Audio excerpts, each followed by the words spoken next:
장로교의 헌장인 웨스트민스터 신앙고백은 사람이 제일 되는 목적이 뭐냐라는 질문에 대해서 사람의 제일 된 목적은 하나님을 영화롭게 하는 것과 그분을 영원토록 즐거워하는 것이다 라고 정의합니다. 우리를 부르신 목적이 하나님을 영화롭게 하는 것이다 라는 것이죠. 그게 바로 예배 아닙니까? 하나님은 우리를 왜 부르셨는가? 예배를 받으시고 동행하시면서 복 주시기 위해서 우리를 부르신 것입니다. 예배를 영어로 월십이라 그러는데요, 이것은 가치를 뜻하는 worth라는 단어하고 그 다음에 어떤 상태, 그런 관계 속에서 이렇게 일어나는 어떤 상태를 얘기할 때 ship이라 그러거든요. friendship 이렇게 그 ship의 결합입니다. 그래서 무슨 말이냐면 하나님이 받으셔야 하는 최고의 가치를 올려드림으로써 하나님과 유대감이 형성되는 것을 예배라고 하는 것입니다. 그러니까 예배는 하나님의 영광스러운 그 이름에 걸맞는 그런 가치를 부여하고 우리가 하나님 앞에 경배하며 나아가야 하는 것입니다. 예배는 그리스도인의 삶의 성패가 갈라지는 자리이기도 하죠. 예배의 성령님의 임재를 통해서 살아있는 예배를 경험하게 되면은 우리의 영혼이 이렇게 넉넉해지는 것을 경험하게 됩니다. 충만해진다 그러죠. 그러니까 한 주를 나가면, 예배에 승리하고 한 주를 나가면 한 주를 승리할 수밖에 없어요. 그런데 예배에 패배하면 이미 출발선에서부터 엎어져서 출발하는 것입니다.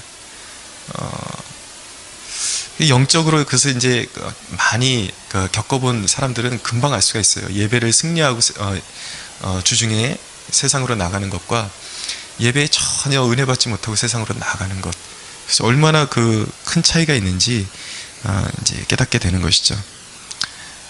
성령님이 임재하시는 예배의 조건이 있습니다. 예수님이 사마리아 여인과 나눈 그 대화의 내용을 통해서 우리가 성령님이 임재하시는 예배의 조건, 진짜 참 예배가 일어나기 위해서 우리가 어떤 자세로 하나님 앞에 나아가야 되는지를 예수님께서 우리에게 가르쳐주고 계십니다. 결론부터 말씀드리면 성령께서 임재해 주시지 않으시면 예배가 일어나지를 않습니다. 성령께서 임재하시는 그 순간에 예배가, 참 예배가 일어나는 것입니다. 보세요. 21절에 보니까 예수께서 이르시되 여자여 내 말을 믿으라. 이 산에서도 말고 예루살렘에서도 말고 너희가 아버지께 예배할 때가 이르리라. 이 산에서도 아니고 예루살렘에서도 아니래요.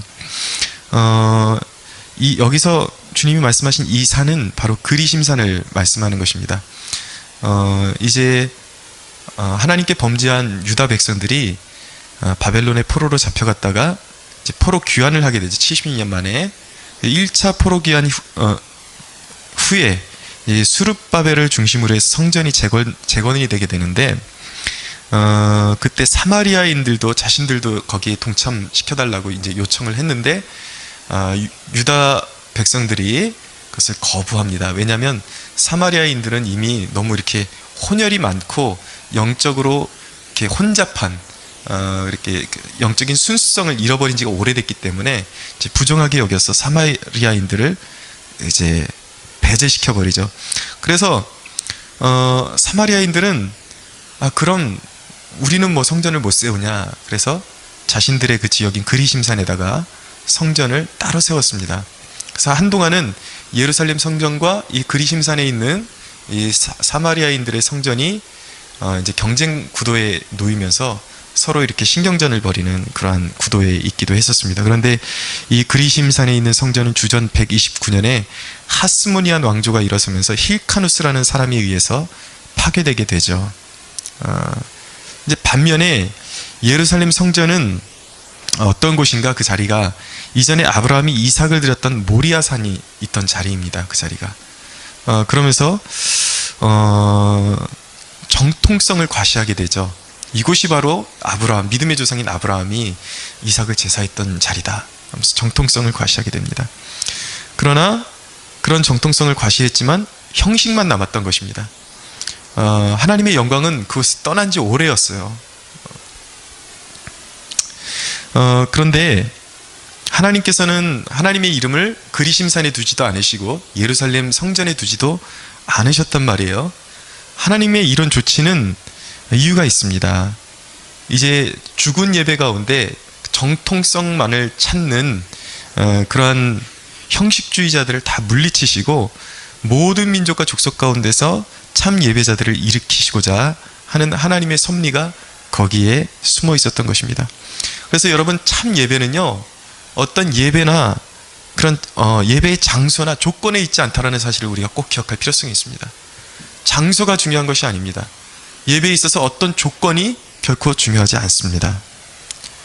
그런데 주님은 성령이 임재하시는, 정말 하나님이 연락하시는 예배, 참 예배의 본질적인 두 가지 요소를 이 여인에게, 사마리아 여인에게 말씀해 주셨습니다. 그것이 바로 이제 24절에 나타나고 있는데요. 하나님은 영이시니 예배하는 자가 영과 진리로 예배할지니라 라고 말씀하고 있죠. 자, 첫째 조건은 무엇입니까? 영으로 드려지는 예배이어야 한다는 것입니다. 하나님이 연락하시는 예배, 성령이 충만하시는 예배가 되기 위해서는 영으로 드려지는 예배가 되어야 한다는 것이죠. 이 영은 어떤 영일까요? 이렇게 해석하기에 따라서 성령 안에서 예배 드리는 것이다, 이렇게 해석하기도 하는데, 또 한쪽에서는 바로 거듭난 하나님의 자녀들의 영이다, 하나님께로 향하여 활짝 열려있는 살아있는 영을 의미하는 것이다, 영으로 예배드리는 것이다 라고 그렇게 해석을 하는데, 저는 오늘 그 두 번째 해석에 좀 주안점을 두고 말씀을 진행하려고 합니다. 왜냐하면 여기서 하나님은 영이시니, 그리고 대조되는 곳이 대조를 이루고 있죠. 예배하는 자의 영이 나옵니다. 그래서 하나님은 영이시기 때문에 예배할 때에 그 예배하는 자가 영으로 예배해야지 그것이 하나님께 연락된다라는 것을 강조하고 있는 대목인 것이죠. 그래서 이전 성경에 보면 신령과 진정이라고 그렇게 번역이 되어 있거든요. 우리의 마음에 진심이 우러나올 때 그곳에 성령의 기름 부으심이 임한다는 것이죠. 여러분, 거듭나지 못한 그 사람과 이 거듭난 사람의 그 예배의 반응이 전혀 다릅니다. 그러니까 거듭났다라는 것은 하나님을 향해서 살아있는 영이라는 그런 이제 이야기거든요. 그러니까 하나님을 향해서 반응할 수 있는 존재가 되었다라는 것이죠. 그래서 예배를 보면 거듭나지 못한 사람들과 거듭난 영, 하나님을 향해서 열려있는 사람들이 모인 그 예배의 모습이 판이하게 다릅니다. 거듭난 사람은요, 말씀이 선포될 때 쭉쭉 빨아들입니다. 말씀에 갈급함이 있기 때문이에요. 성령님은 하나님을 향해서 열린 마음을 가진 그 교회 중, 성도들의 무리 중에 임재하시는 것입니다. 그래서 여러분, 참 예배가 되기 위해서는 우리가 하나님께 반응하는 것이 중요한데, 근데 우선되는 것은 거짓된 반응으로 하나님 앞에 반응할 수 없다는 것을 먼저 깨달아야 돼요. 반응만 한다 그래서 온전한 예배가 이루어지는 것이 아니다라는 것이 중요하죠. 먼저 선결 조건이 무엇이냐면, 성령과 물과 피로 거듭난 하나님의 자녀가 되어야 하는 것입니다. 먼저 회개가 이루어져야 되는 거예요, 하나님 앞에서. 그래서 예수님께 자신의 삶을 온전히 송두리째 드리는 헌신이 이루어지지 않고는, 주님을 그렇게 온전한 마음으로 영접하고 그분 앞에 자신의 삶을 내어드리지 않고는 참된 예배자로 설 수 없는 것입니다. 그래서 진정한 예배를 경험하기를 원하는 사람은 먼저 주님 앞에 자신의 삶을 송두리째 드리고 이전의 삶을 회개하는 그러한 과정이 먼저 필요한 거예요. 거기서 예배로 들어갈 수 있게 됩니다. 참된 예배로 들어갈 수 있는 문이 활짝 열리게 되는 것이죠. 성령의 임재에는 양면적인 요소가 있습니다. 성령님이 임재하실 때는 먼저 강권적으로 역사하실 때가 있어요. 우리의 컨디션과 상관없이 그냥 성령님이 밀려오실 때가 있습니다. 또 하나는 역으로 우리의 마음을 열 때, 성령님을 향해서 열 때 오셔서 우리를 변화시켜 주시는 거예요. 영으로 드려지는 예배는 자신의 삶을 온전히 하나님께 맡기는 예배입니다. 삶을 드리는 예배. 정말 이 순간 하나님, 내 인생을 하나님께서 다 맡아서 주관해 주십시오. 주님 없이는 살 수 없습니다. 하나님이 내 삶을 다스려 주시지 않고는 전 이 땅을 살아갈 수 있는 그러한 그 어떤 힘도 능력도 없습니다. 이거 갈급한 영이잖아요. 이게 이 갈급함이 있어야 된다는 것이죠. 이 갈급함이 있는 곳에 하나님의 영이 임재하신다라는 것입니다.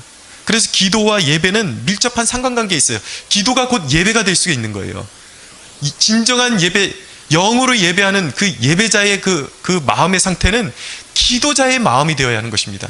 기도하는 마음으로 이 예배의 자리에서 하나님 앞에 예배할 때에 정말 하나님 모든 찬양의 순간마다 그 말씀을 들을 때 또 기도할 때 하나님 내 삶을 정말 주님께 드리기를 원합니다. 하나님 나 정말 이 자리에서 은혜 받지 않고는 내가 이 땅을 살아갈 수 있는 자신이 없습니다. 하나님만을 원합니다. 라는 그 갈급함을 가지고 그 기도의 마음을 가지고 하나님의 보좌 앞으로 나아갈 때에 성령님의 주권대로 임재하시는 역사가 일어나게 되는 것입니다. 그래서 역대하 6장에 보면 솔로몬이 이제 성전을 완공하고 솔로몬의 그 기도를 담고 있는데 자신의 백성들을 온전히 하나님께 위탁드리죠. 자신의 그 나라의 모든 것들, 앉고 일어서는 것과 생활과 그리고 전쟁이 일어났을 때 자신들을 보호해 주시고 또 자신들이 하나님 앞에 범죄했을 때 이 제단에 와서 하나님 앞에 무릎 꿇고 기도하면 우리를 사해 주시고 우리의 앉고 일어서는 생사와 화복이 다 주님 손에 있으니까 하나님 이 나라를 주님 손에 올려드립니다. 받아주십시오 라고 솔로몬이 그렇게 자신의 전 인격을 들여서 혼신을 다해서 기도를 마치고 났을 때에 역대하 7장에 가면 바로 어떤 사건이 벌어지냐면 하늘로부터 불이 제단에 임해서 번제물을 살라버리게 됩니다. 그리고 여호와의 영광이 성전에 가득하게 임하는 역사가 일어나는 것이죠. 그래서 얼마나 그 하나님의 임재가 강력하게 나타났냐면 제사장들이 도저히 서서 자기의 그 직무를 보지 못할 정도로 그만큼 여호와의 영광의 임재가 가득했다라는 것이죠.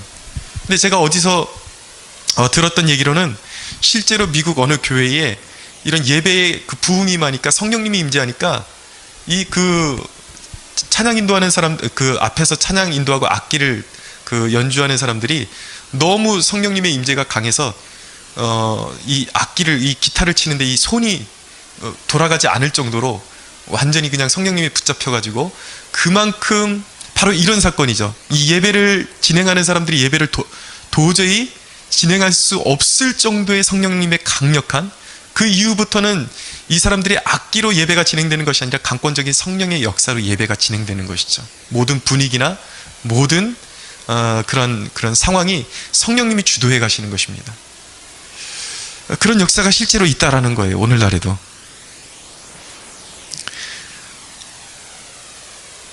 그런 의미에서 또 한편으로는 예배에 참여하는 자세가 굉장히 중요해지는 것입니다. 여러분, 사람들이 은혜 받을 때 이야기를 들어보면은 어느 순간에 자신의 삶을 변화시키는 그 강력한 역사를 경험했냐. 저도 가끔 이제 그런 경우를 경험하게 되는데 찬양을 부를 때에 의도적으로 찬양의 가사를 마음에 새기면서 마음에 심으면서 마음에 새기면서 부를 때에 갑자기 어느 순간 성령님이 임하시는 것을 느끼게 됩니다. 그러면서 가슴이 뜨거워지죠. 눈물이 펑 솟아오르고. 얼마 전에 제가 영락교회 제자 중에 자매 한 명이 왔었는데 불과 예수님을 만난 지가 얼마가 되지 않는다라는 거예요. 그래서 어떻게 만난지 얘기를 들어보니까 금요기도회에 이제 기도를 하러 참석을 했는데 찬양을 부르는데 정말 그 찬양의 가사가 그런 찬양이었다라는 거예요. 내 생명을 다해서 주님을 따르겠습니다 라는 그 찬양의 가사를 부르는데 그때 복음이 깨달아지면서 눈물이 펑 솟아오르면서 정말 그때 비로소 인격적으로 예수님을 만나고 자신의 삶을 주님께 헌신하게 되었다라는 것입니다. 찬양을 부를 때 내 마음을 열고 의도적으로 참여하면서 그 가사를 마음에 새기면서 찬양할 때에 하나님이 우리를 사로잡아 주시는, 그 영혼을 사로잡아 주시는 역사가 일어난다라는 것이죠. 물론 시기적으로는 하나님의 주권하에 있습니다. 그러나 분명한 것은 우리가 우리가 해야 될 부분들을 우리가 마음을 열고 우리의 영을 다해서 우리의 영혼을 정말 하나님을 향해서 활짝 열고 의도적으로 참여하는 예배가 될 때, 가사를 마음에 새기고 그렇게 예배의 자리로 나갈 때 하나님께서 반드시 역사해 주신다라는 것입니다.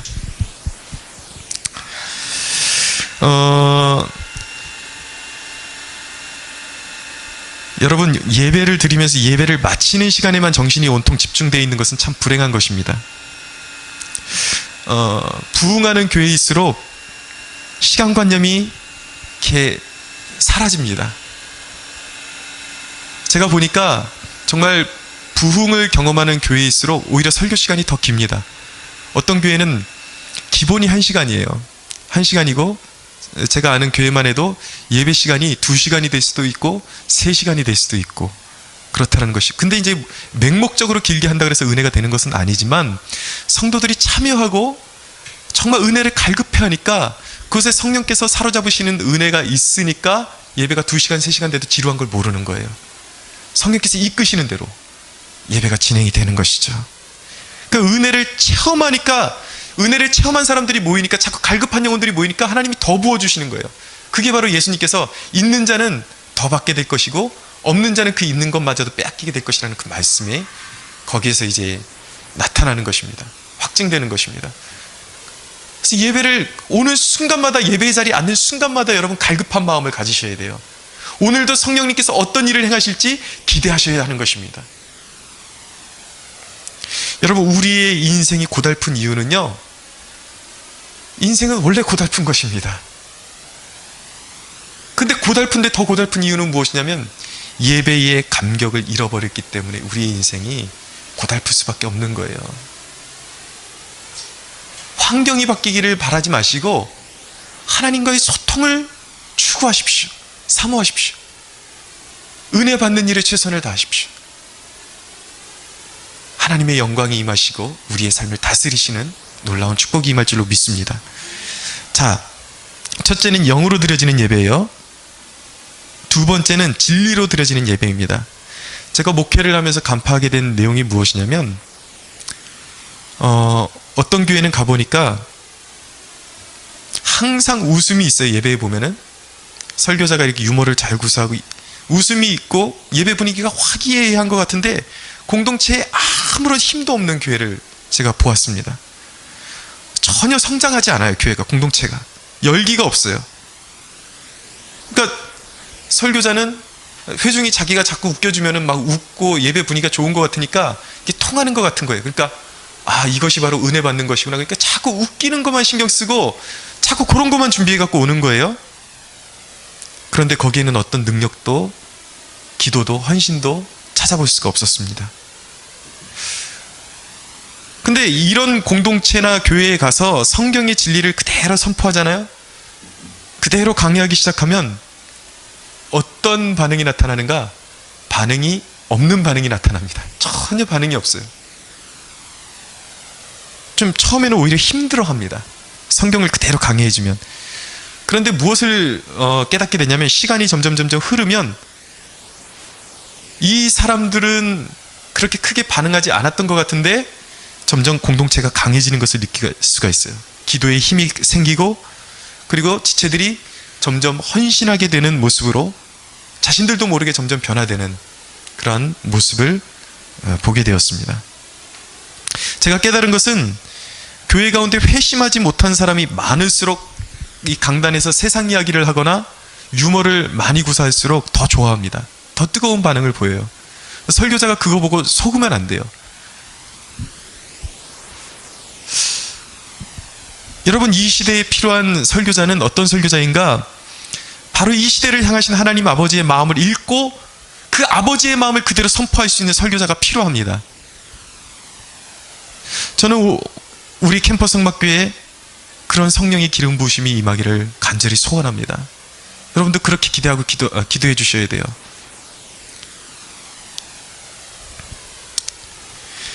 이 강단에서 타협하지 않는 진리가 선포될 때에 성령께서 우리 캠퍼스 성막교회를 붙드시고 시대의 등불로 사용하실 것을 믿습니다.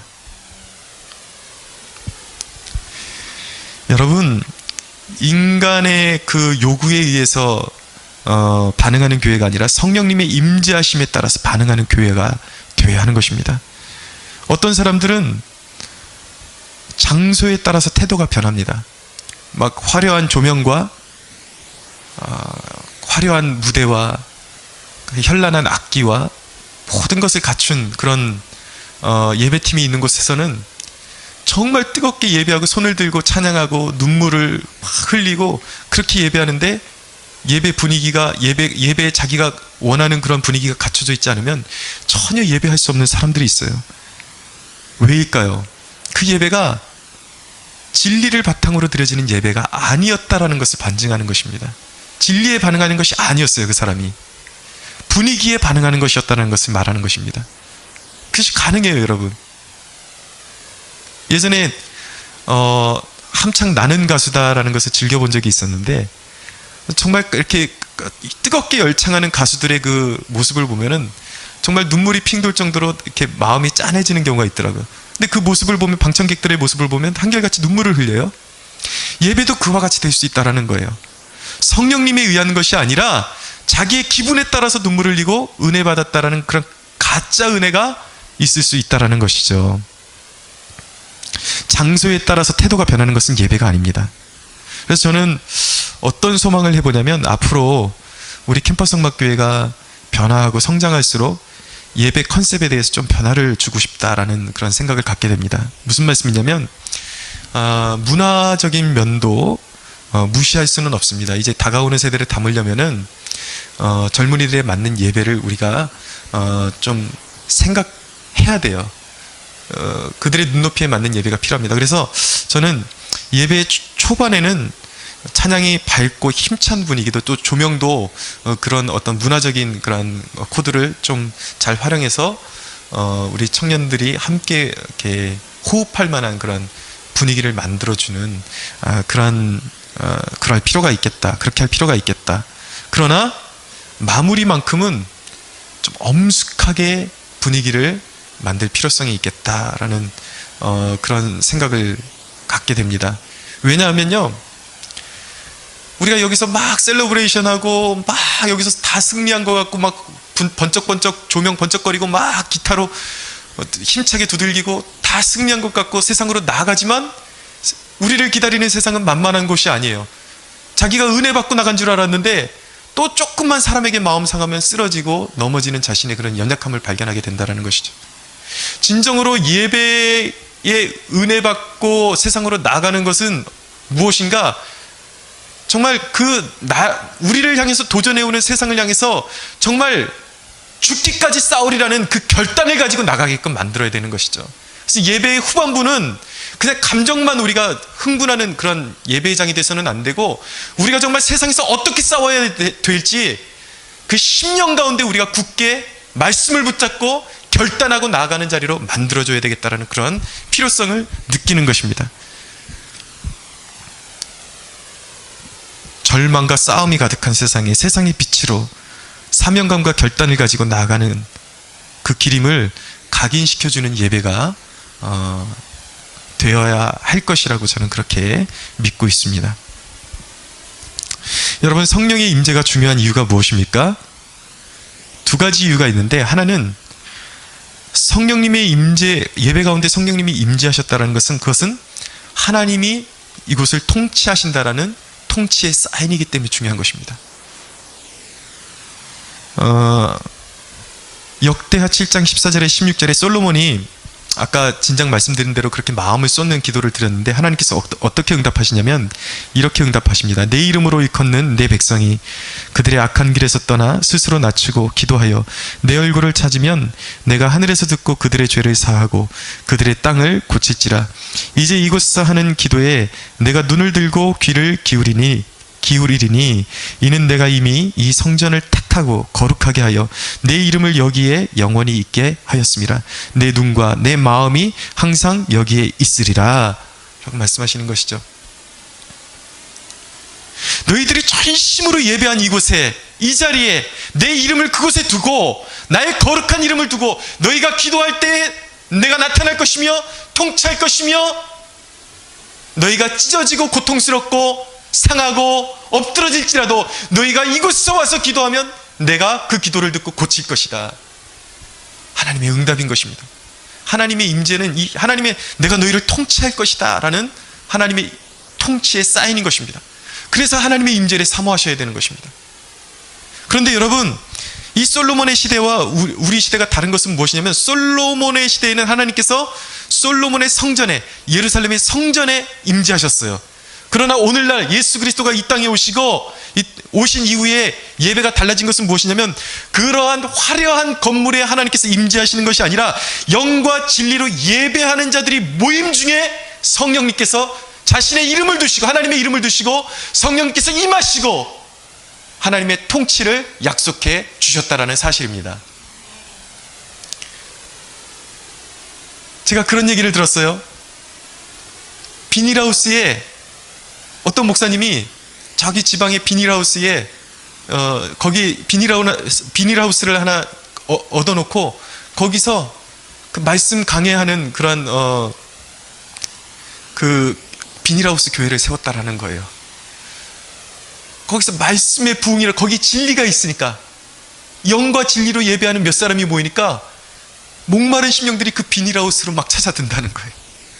비닐하우스임에도 불구하고 하나님의 영광이 나타나고 교회가 부흥하더라는 것입니다. 우리 교회가 사실 자리가 누추하기 때문에 부흥하지 못하는 것이 아닙니다. 우리가 진정한 예배자가 될 때에, 성령께서 이곳을 붙드실 때에 아무리 이곳이 누추하고 보잘것없어도 갈급한 영혼들이 모여드는 역사가 일어날 줄로 믿습니다. 예배는 하나님의 통치예요. 예배를 통해서 삶의 문제를 하나님께서 다스려 주시는 것입니다. 그런 얘기를 제가 한두 번 들은 것이 아니에요. 이 예배의 장 가운데 성령의 강력한 임재가 나타나고 하나님의 통치가 나타나니까 성도들이 온전히 전심으로 하나님 앞에 자신의 삶을 헌신하는 예배를 드리니까 그동안 응답되지 못했던 자신의 삶의 기도, 가정의 문제, 직장의 문제, 회사의 문제가 줄줄이 해결되고 예배 가운데 막 질병도 떠나가고 막 이런 역사들이 일어나더라는 것입니다. 우리 교회에도 이런 역사가 일어나기를 소원합니다. 두 번째로 성령의 임재가 중요한 이유는 무엇이냐면, 그것이 부흥의 단초이기 때문이에요. 성령의 역사가 강력하게 일어나면 그것 자체가 바로 부흥이요, 부흥의 시작이요, 그것 자체가 전도가 될 수 있다는 것입니다. 무슨 말씀인가? 지금 베이직 교회를 담당하시는 조정민 목사님이 계십니다. 이분이 MBC 뉴스 앵커였습니다. IMBC 사장까지 역임하셨는데 이분은 지독한 불교신자였어요. 근데 그 사모님이 독실한 크리스천이었습니다. 또 온누리 교회를 출석하셨는데 이 사모님이 자꾸 새벽에 사모님이 새벽 기도를 나가니까 이 조정민 목사님이 믿지 않을 때에 이런 새벽에 그 불러내는 교회라면 이건 광신자들의 집단이 아닌가. 그래서 내가 오늘 이 아내를 쫓아가서 내가 그 목덜미를 잡고 말겠다. 그래서 교회를 쫓아가신 거예요. 그리고 이분이 그런 방송 매체 이런 업에 종사를 하시니까 내 오늘 한 건 터뜨리겠다. 이 광신도 집단을 내가 뉴스거리로 만들어서 정말 한번 방송에 내보내겠다. 그래서 어떤 이제 취재거리가 있는지 아내의 뒤를 밟고 따라가신 거예요. 따라가셨는데 아내를 목덜미를 잡기 위해서 따라가셨는데 이상하게 새벽 기도에 찬양이 막 성도들이 막 같이 찬송을 부르는데 뭔가 모르는 힘이 밀려오면서 왜 그 찬양 소리를 듣는데 자기가 눈물이 나냐라는 것이죠. 눈물이 그렇게 펑펑 나더래요, 이상하게. 그러면서 그 찬송 소리에 자기의 그 심령이 무너지는 것을 경험하게 된 것입니다. 그리고 두 손 들고, 이 죄인 두 손 들고 나옵니다. 그리고 거기서 회심을 한 거예요. 잡으러 갔다가 자기가 잡혀서 그리스도인이 된 것입니다. 이것이 바로 성령의 역사인 것입니다. 여러분, 강력한 성령의 임재는 그 자체로 사람을 끄는 힘이에요. 변화의 능력인 것입니다. 그래서 여러분, 자나깨나 우리가 정말 혼신을 다해서 사모해야 되는 것은 성령의 임재, 성령님의 다스리심, 그것을 자나깨나 사모해야 하는 줄로 믿으시기 바랍니다. 그것 외에는 인간의 어떤 노력도 교회의 소망은 없습니다. 여러분, 은혜가 되는 것이 다윗이 이제 하나님의 언약궤를 이제 블레셋에서 이제 블레셋을 하나님께서 이제 저주하시고 블레셋을 치시고 언약궤가 지금 이제 본 자리로 찾아오지 못하고 있었어요. 그런데 이제 이 다윗이 예루살렘의 자리를 잡고 하나님의 언약궤를 이제 모셔오고 싶으신 거예요. 그때까지만 해도 성전이 없고 이제 성막을 짓고 그 안에다가 이제 모셔오기 싶어서 모시러 가죠. 그런데 하나님의 궤를 모시는 예법을 잘 몰랐어요. 그래서 이제 우사와 아요 사건이 나오죠. 거기에 이제 이거 제사장들이 들러 매야 되는데, 채를 꿰가지고 어깨에다 매야 되는데 그냥 수레에다 실은 거예요. 하나님이 진노하시죠. 그래서 이제 짐승이 날뛰니까 언약궤가 쏟아지는 걸 우사가 붙잡다가 거기서 찢겨짐을 당합니다. 죽임을 당하죠. 그래서 다윗이 마음이 상해가지고 돌아오게 됩니다. 결국 이제 모시고 싶은 자리로 못 모셨어요. 그런데 이 언약궤가 오벳 에돔이라는 사람 집에 머물게 되는데, 성경이 뭐라고 말씀하냐면 오벳 에돔의 집이 그 이후로 온 집안이 복을 받았다라는 거예요. 그 이야기는 무엇인가? 두 가지 해석이 존재합니다. 하나는 하나님의 예법대로, 하나님께서 원하시는 대로 정중하게 경외감을 가지고 하나님을 섬겨야 된다는 것이고, 또 하나는 무엇이냐면 하나님의 임재가 머무르는 그 집안 그 자체가 놀라운 축복을 받게 된다라는 그런 두 가지 메시지가 있는 거예요. 그래서 이제 다윗이 다시 전열을 가다듬고 예법을 다 갖추고 제사장들을 이제 갖추고 어깨에다 메고 나중에 이제 모셔오게 되죠. 제자를 찾게 되죠. 여러분, 하나님의 임재가 있는 그곳이 바로 축복의 자리, 우리의 삶을 만지시고 통치하시고 다스리시는 하나님의 영광이 하나님의 임재가 있는 그 자리에 흘러넘침을 믿으시기 바랍니다. 그래서 그것을 사모하셔야 돼요. 그런데 우리가 하나님을 정말 하나님을 섬기는 예법대로 정말 하나님을 경외하는 이 영혼의 예배, 우리의 갈급한 예배, 정말 최선을 다하고 우리의 삶을 온전히 하나님께 드리는 그 예배의 자리로 우리 자신을 내어 드릴 때에 하나님의 영광의 임재가 바로 하나님의 백성들의 회중 가운데 하나님의 영광의 임재가 나타나게 된다는 것입니다. 사랑하는 여러분, 우리 캠퍼스 성막교회 예배가 변화되기를 소원합니다. 성령이 임하셔서 이 냉랭하고 낡은 이 자리 가운데 임재해 주셔서 우리의 마음을 녹여주시고 이곳에 예배하는 자들마다 영적인 축복을 받아서 그 가정이 변화되고 가정이 복음화되고 그들이 서는 곳마다 하나님의 영광의 그 축복이 흘러나가는 그러한 놀라운 역사가 우리 캠퍼스 성막교회 임하기를 간절히 주 예수 이름으로 축원합니다. 우리 하나님께 영광의 박수 올려드리겠습니다.